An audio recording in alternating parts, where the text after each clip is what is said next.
And I know we touched on it a little bit earlier. And there were people like lobbying and Trump had a big, beautiful bill for like a 10-year ban on state legislation against AI. What do you think about that? Like letting it be this rogue space? There have to be some rules here. There has to be some like guidelines. There has to be some sort of regulation at some point. I think it'd be a mistake to let each state do this kind of crazy patchwork of stuff. I think like one countrywide approach would be much easier for us to be able to innovate and still like have some guardrails, but there have to be some guardrails. Have you met with governments and like government leaders to have discussions like that? Like, are they meeting with you? Cause they do meet with us. They haven't done anything big yet, but they're talking about it. Do they meet with you to try to keep information out of you guys' data?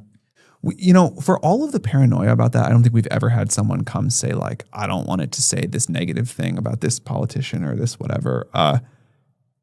The concerns are like, what is this going to do to our kids?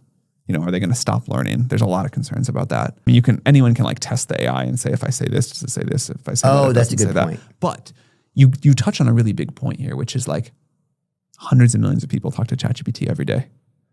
And it probably has like a big impact on what they believe. And so I think society's interest in making sure that we are, a responsible neutral party should be huge. Now, people do test it a lot, and I think that's good, but like we got to be held to a very high standard there. But how do we, like just as regular people, or how do like regular people just hold you guys to a high standard? Like, is it I guess it's politicians' responsibility, or, I mean, these guys are idiots. Some of them, they're like 80-year-old dudes giving thumbs up. That one guy couldn't get the Wi-Fi on. Remember that guy? That guy couldn't get the Wi-Fi on. So I'm like, how do we? I mean, there's a huge amount of people that test our systems all the time looking for any errors, any bias, anything. I guess that's a good point is we can test it on this end. You can tell, yeah. Right. People can test it on this end.